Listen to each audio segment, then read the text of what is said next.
ओम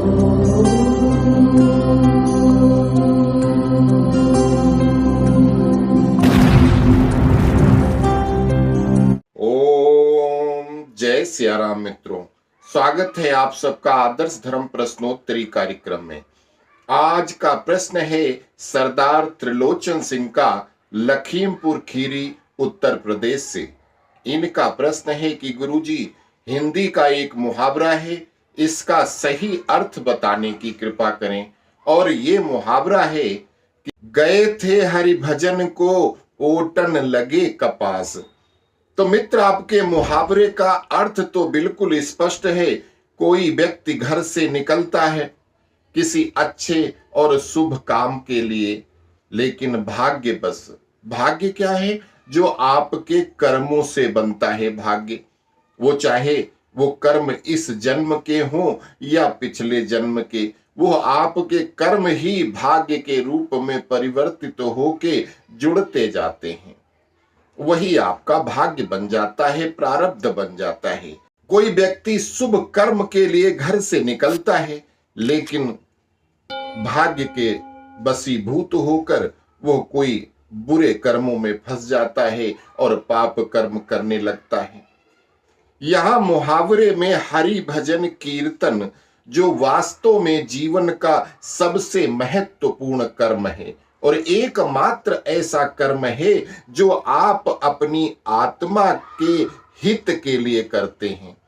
अन्य सभी कार्य आप अपने शरीर से संबंधित अपने स्वजन समुदाय, अर्थात जैसे आपके माता पिता हैं तो आपके शरीर को बनाने वाले हैं, आपके भाई बहन हैं वो आपके सहोदर हैं, आपके पत्नी और बच्चे सब आपके शरीर से ही संबंधित हैं। जिस दिन आपकी मृत्यु हो जाती है, आपका शरीर काम करना बंद कर देता है, उसके बाद ये सारे रिश्ते नगण्य हो जाते हैं, जीरो हो जाते हैं। अन्य सभी कार्य अपने शरीर से संबंधित अपने स्वजन समुदाय के लिए करते हो और कहीं न कहीं सभी कार्यों के पीछे आपके अपने शरीर का स्वार्थ तत्व छिपा होता है। जैसे कहने के लिए तो आप समाज सेवा भी करते हो, लेकिन उसमें स्वार्थ है।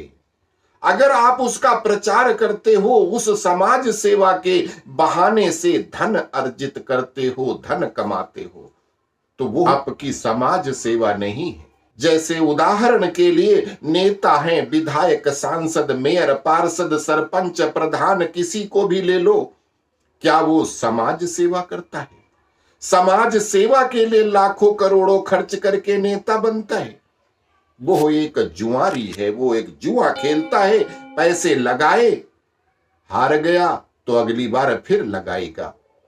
कहीं तुक्के में एक बार जीत गया तो जितने पैसे उसने शुरू से लगाए थे वो सारे के सारे और उसके 100 गुना पैसे वो एक साल में लूट लेता है। और यहीं से भ्रष्टाचार, रिश्वतखोरी का जन्म होता है।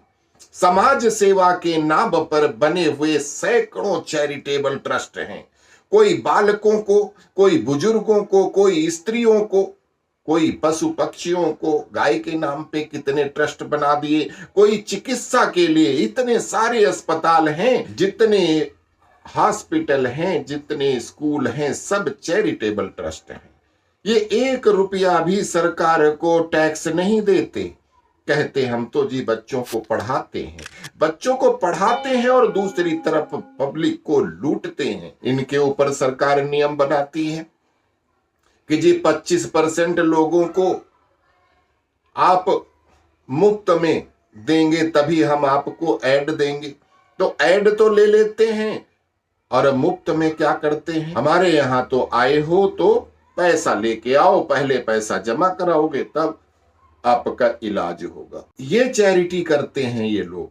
चैरिटी के नाम पर सरकार को टैक्स नहीं देते। इनकम टैक्स की धारा 80G का जितना दुरुपयोग होता है उतना किसी का नहीं होता, किंतु सब कुछ बदल जाता है। इस देश में सब कुछ बदल जाएगा। हमारी आपकी जेब से कुछ भी निकाल लेंगे। कहां से? क्या लाए थे? अच्छा, तुमने 100 रुपए कमाए हैं तो इसमें से इतना टैक्स दे दो, गरीब टैक्स देगा। क्योंकि इस धारा का प्रयोग करने वाले सभी ट्रस्ट किसी न किसी नेता के या उसके सगे संबंधी या फिर कोई बाहुबली डॉन माफिया या ये जो अभिनेता है, इनके ट्रस्ट होते हैं अपना टैक्स बचाने का। सबसे बढ़िया जरिया ये ट्रस्ट है और ये सारे मिले हुए चोर चोर मौसेरे भाई हैं।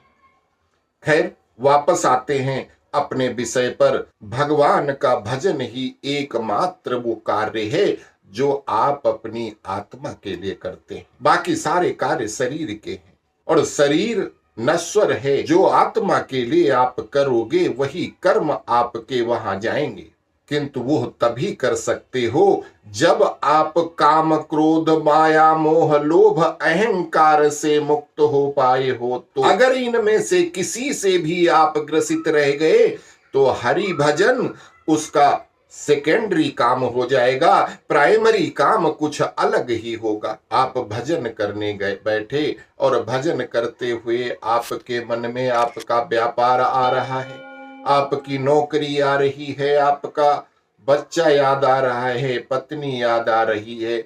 ये सब चीजें अगर आपके दिमाग में घूम गई तो आप हरि भजन नहीं कर सकते। हरि भजन करने के लिए आपको इन सब से थोड़ी देर के लिए कम से कम जितनी देर आप भगवान का नाम लेने के लिए बैठे हो उस टाइम सब कुछ भूल जाओ कि संसार में आपके परिवार भी है, बच्चे भी हैं, आपका घर भी है, आपका संसार भी। आपका कोई संसार नहीं है, सिर्फ एक परमात्मा से लौ लगा करके आप अगर भजन करते हो तो उसको हरि भजन कहते। इस संबंध में मैं आपको एक पौराणिक कथा के माध्यम से समझाने का प्रयास करता हूं। तो बहुत पुरानी कथा है। एक ब्राह्मण देव थे। वो बचपन से ही, जब बालक थे तब से ही अपने घर पर भक्ति की महिमा, वेद पुराण सब सुनते चले आ रहे थे। उन्होंने जबरदस्ती अपनी माया मोह लोभ काम क्रोध सब छोड़कर वन में तपस्या करनी शुरू कर दी और तपस्या करते हुए काफी समय तक 10-20 साल तक बैठे वो भगवान की याद करते रहे, उनकी तपस्या करते रहे। भगवान नारायण ने उनको प्रसन्न हो गए और दर्शन दिए। उसने भगवान के को आखिर एक दिन पा ही लिया और उनके चरण पकड़ लिए। बड़ा आह्लादित था, आनंदित था, जो चाहिए था मिल गया था। खूब खूब धन्यवाद दिए भगवान जी को और कहा कि मेरी तमन्ना पूरी हो गई प्रभु, बस एक बात रह गई है। प्रभु बोले मांगो, क्या मांगना है?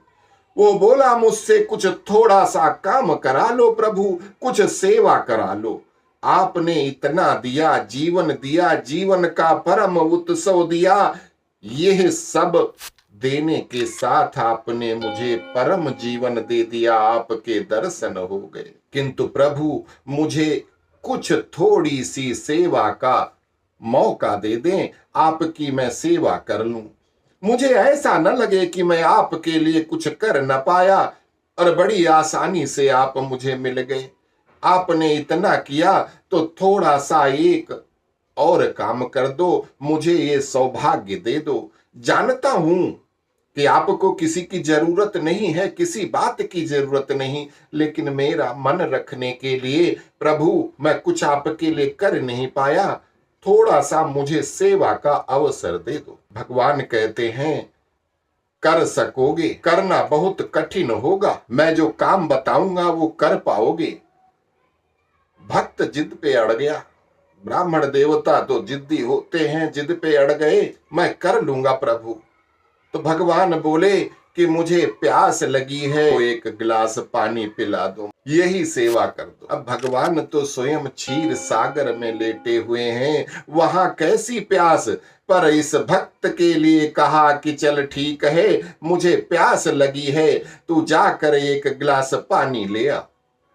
भक्त भागा। तुम कहोगे क्षीर सागर था, वहीं से भर लेता, लेकिन जो पास है वो तो किसी को दिखाई नहीं पड़ता। और चला उतर आया संसार में कि मैं अपने यहाँ से बढ़िया सा एक गिलास पानी लेके प्रभु को पिलाऊंगा। और जा करके एक द्वार को खटखटाता है। जब ब्राह्मण देवता ने किसी का दरवाजा खटखटाया तो उसमें से एक सुंदर युवती ने द्वार खोला। भक्त ब्राह्मण कहता है कि देवी, मुझे एक ग्लास ठंडा पानी मिल जाएगा क्या?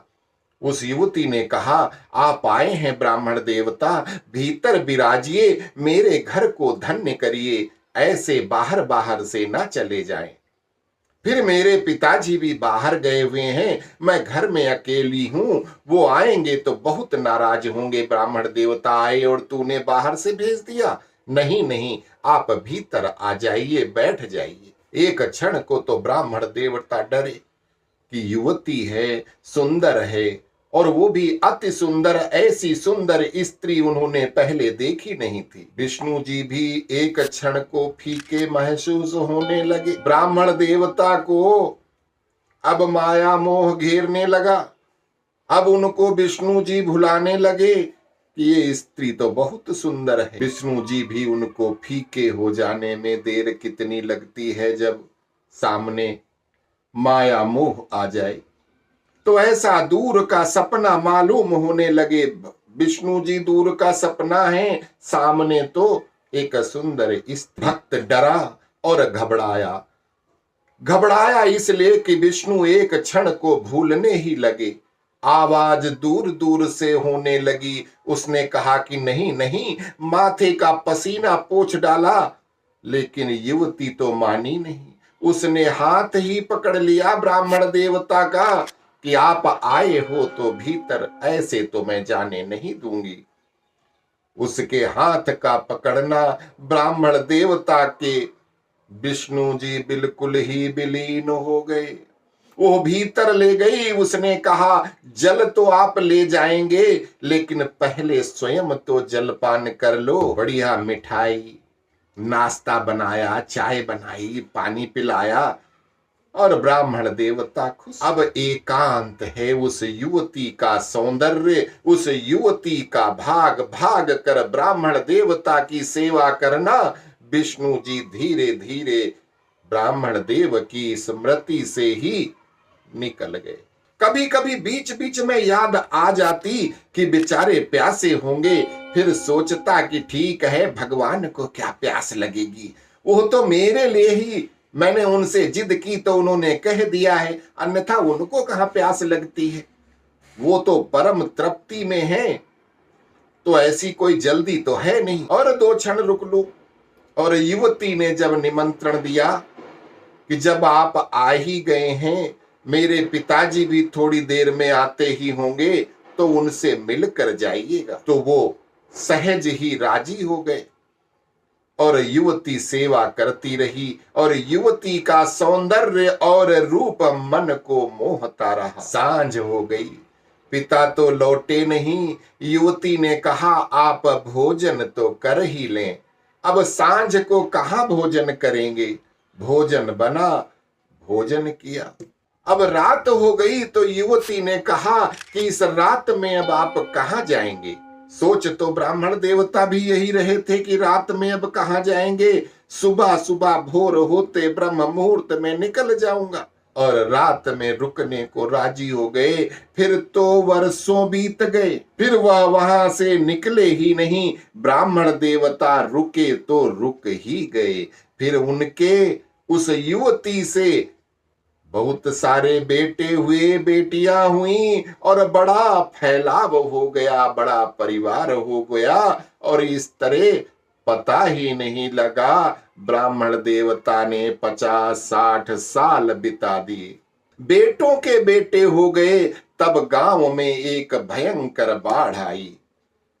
ब्राह्मण देवता बूढ़े हो चुके थे, लेकिन अपने बच्चों को, नाती पोतों को किसी तरह बाढ़ से निकालने की कोशिश कर रहे थे। सारा गांव डूबा जा रहा था। भयंकर बाढ़ है, ऐसी कभी बाढ़ न देखी थी न सुनी थी। ऐसी बाढ़ आ गई, जैसे बाढ़ में से जा रहे हैं, बचाकर पत्नी बह गई। अब पत्नी को बचाने दौड़े तो जिस बच्चे का हाथ पकड़ रखा था उसका हाथ छूट गया और किनारे पहुंचते पहुंचते सारा परिवार उस बाढ़ की विभीषिका में विलीन हो गया। सब परिवार नष्ट हो गया। अब उस किनारे एक पत्थर की चट्टान पर ब्राह्मण देवता अकेले खड़े हैं और बाढ़ की एक बड़ी उत्तंग लहर आती है। उस उत्तंग लहर पर बैठे हुए स्वयं विष्णु जी आ जाते हैं और उनसे कहते हैं कि मैं तो प्यासा ही हूं, तुम अभी तक पानी नहीं लाए। मैंने तुमसे पहले ही कहा था कि तुम कर नहीं सकोगे, लेकिन तुमने जिद की थी और अभी तक पानी ना लाए।